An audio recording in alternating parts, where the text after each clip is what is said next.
many people have you met in the hobby that you didn't like? There's a handful, probably. 1%, 2%? I'd say probably, probably 1 or 2%, maybe 5% at the most. Okay, so if you were me and you had a company and the company was growing and you needed to hire people and we had a steady stream of applicants, how many do you think would be jerks?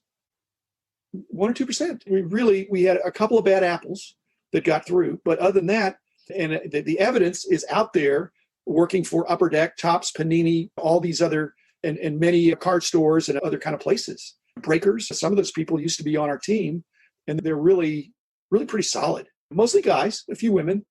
So that's what I think the challenge is sometimes the perception is that many of the people who are currently in the industry have only been recycled through this insider network, and that there's a lack of fresh blood into the inner workings or the insider nature of working for one of these manufacturers or Beckett. And I don't know where I land on that, but I think that's one of those questions that comes up from time to time. That's a good question. Okay, let me not push back, but just say that I can speak for myself. When we were hiring people back in the 80s and 90s and the 2000s, when these people, in many cases, Tracy Hackler getting his first job out of college, people like that, we weren't poaching from anybody. We were taking people that were mostly diamonds in the rough. Actually, some of them were just diamonds. Some of them were really had their act together immediately. But most people, if there's their first job, there's some adjustment. But we really had mostly some excellent teammates. And so that's not what you're talking about. You're talking about that after that.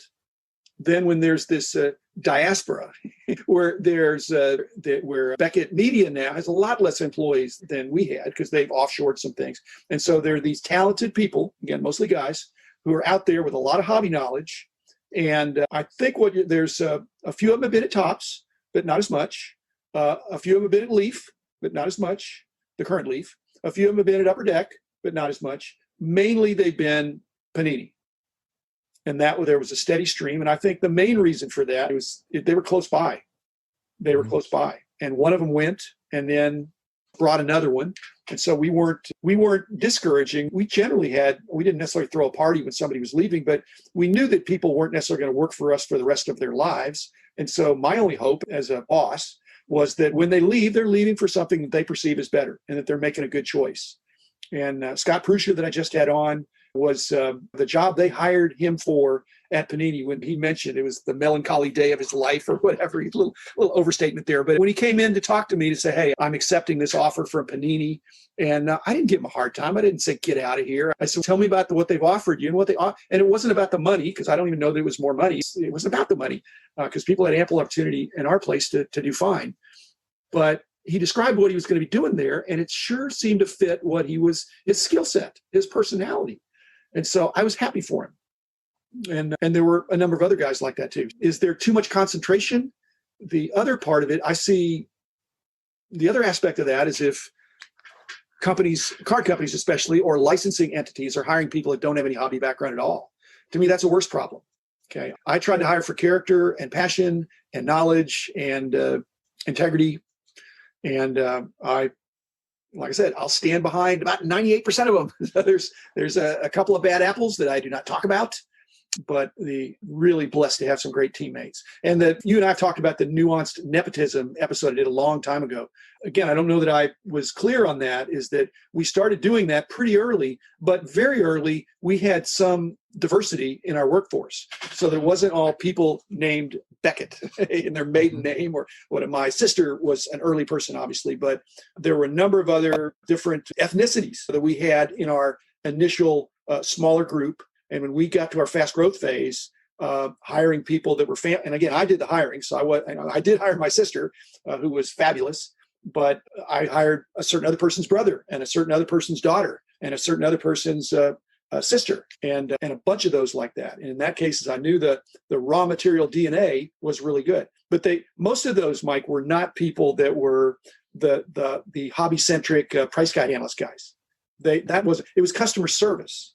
It was advertising. It was some of the shipping, or when we were having the putting together magazines. a lot of the work goes into doing, and then all of a sudden the presses start cranking, and then you got to ship them all out. So there's a lot of behind the scenes stuff where we needed people. And IT, we had relatives that were in IT. If you've got a guy that's a superstar in Mark Harwell, who's doing your IT and just is taking on every challenge, and we have a need, and he says, oh, by the way, my brother is just resigned from his other jobs because he didn't feel like he was being treated. What do you think? I said, I think I'm going to like him. and I do like him. And I did like him. And so he came, and for a long time, again, not forever, but for a long time, was a strong contributor. But the brothers looked out for each other. But it wasn't like a couple people. It wasn't too many people in the Price Guide group doing, the guys who were going to shows and tracking. That was more of a fraternity. And like I said, if I had my druthers, I'd like to see at least one at every of one of my former alums at every card company. And I think that's almost true. It has been true. So does that answer your question, or you? Yeah, I think so. That gets at a lot of it. I think a lot of times people don't really fully understand how difficult hiring can be and the responsibility for staffing a well-rounded and talented team and how challenging that can be. And sometimes that is accomplished by referrals and people that you value their input, value their opinion, value their skill set, and hope that others that they know and that they recommend have similar background, skill sets, and approaches to work.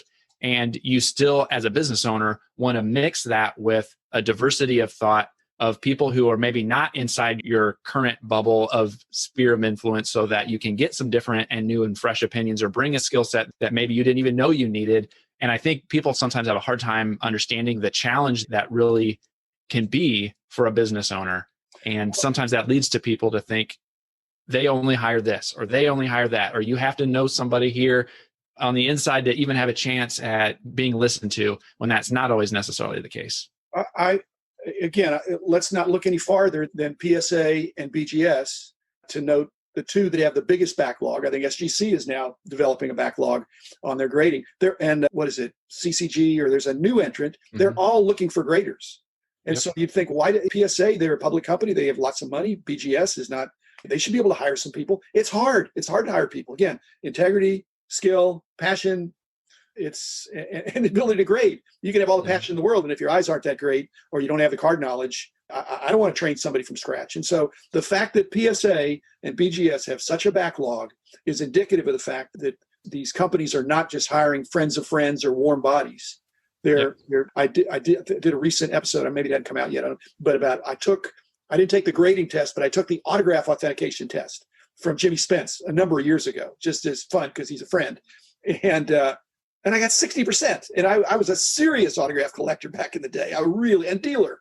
And I scored 60. So he said, sorry, and I said, I'm not looking for a job, but I just was curious. He said, it really runs through people. He said, you did respectable, but we're looking for a lot higher score. Because if they're not already into it, you can't teach them from scratch. And so I can't underestimate the importance of the knowledge and the background. You and I have talked about your 1 million card lot. If you don't have a lot of hobby knowledge and have handled a bunch of cards, you'd be overwhelmed. People say, I'm not going to look at the Beckett price guide. I'm just going to check eBay. Well, check eBay 1 million times and come back and tell me what, before you have an early grave. You have to have some knowledge that these players are better than these other players, and that these sets are better than these products are better than these other products. And this is a parallel, this is an insert, this is autographed, this is game used, all those things. And some of those are obvious. The difference on my wall of fame, there can be a $5 card right next to a $50 card, right next to a $500 card. And the person that's not seriously into the hobby doesn't know which one is which. And I've missed them. And so, anyway, hiring people in many industries is easy. In this industry, it's not. And I was blessed to find, for the most part, a few exceptions, a couple of exceptions, that sometimes the passion and the integrity can run at cross purposes. Yeah. When people are salivating about being in an environment with a card company or even in a card shop. If you hire somebody to help you in your card shop and they love cards too much, cards are pretty easy to slip into they pop it in a top loader and pop it in their top pocket and walk out with it. And again, it could be $5, could be $50, could be $500, and it'd be hard for you to pin down. And I've seen lots of metal detectors. I've yet to see a cardboard detector. that Yep. you can walk through and say, you're having to go through this cardboard detector before you leave at the end of the day. No, they palmed it off. And I've had stuff stolen from me. It doesn't feel good. It's a cost of doing business, but you hate to see it within your employee team. So I do have a big regret that I didn't check the references of one of the guys that I hired. And I made a mistake. That's on me. Okay. Other than that, most of the guys that I met with, that I checked, they're still friends, obviously. Yep. Or not obviously, but they are. They'll be on. Most of them, many have been on the show, and a bunch more will be, and it's been a lot of fun. So Cool. Yeah, like I said, I don't want to defend this nepotism that it works every single time. But if we'd put an ad in the paper and we got tons of applications, Mike. We got tons of applications. People, especially in the heyday, everybody wanted to work for us. Jeremy Lee asked, what would happen if I came down and interviewed? I said, well, you're a sharp guy. We give you serious consideration. Okay. So I don't know that everybody thinks that, but if you were a sharp grader and had the ability to pass the grading test and you show up down there and talk to Jeremy and say, hey, I want to work here. He's not going to say, get out of here. We only hire insiders. He's not going to say that. He's going to say, let's see what you got. And hopefully he'd check your references and find out you're high integrity, hard work. But do you want to move to Dallas, Texas? It's 105 degrees yesterday. Maybe that could be a problem, but maybe they'll do remote grading one of these days. There you go. Cool. Any other topics about hiring policies? I think that's it for now. I'm out of the business of hiring people. I want to work with people, but I don't want to sign any payroll checks. Yeah. And that's why that's what limits me on buying cards. I think I could be a more serious dealer if I was willing to hire an assistant and do some of the breakdowns. But if you talk to Rob Veras, pretty much all 43 million cards that he has have gone through his fingers at one time. He's not the last sort. He's the first sort, which is interesting. You'd think it'd be the other way around. And so you're doing with your million cards. You will know as you parse them out that this is going to go in this kind of box, this is going to go in this kind of box. Yep. And then the lesser box, you're not going to worry about what happens to that. Whereas the box of goodies, you're gonna take good care of that. And that's what I do. And I want to hire people. I guess I've never had an employee test of course, I was in the age of not as many omnipresent cameras being around. Right. Talk to Tim Getch and some of the others. There's cameras all over the place, and BGS has cameras all over the place. So that obviously cuts down. But I'm not looking for people that are being honest because they might get caught. I'm looking for people that are honest because that's how they were raised, and they've realized that's the. I hope it's not the road less traveled, but it's who they are. The road, it's who they are. And like I said, my test is, am I going to sleep well at night? And I do. That's good. Yep. The man in the house of cards. The man in the house of cards. The man in the house of cards is doing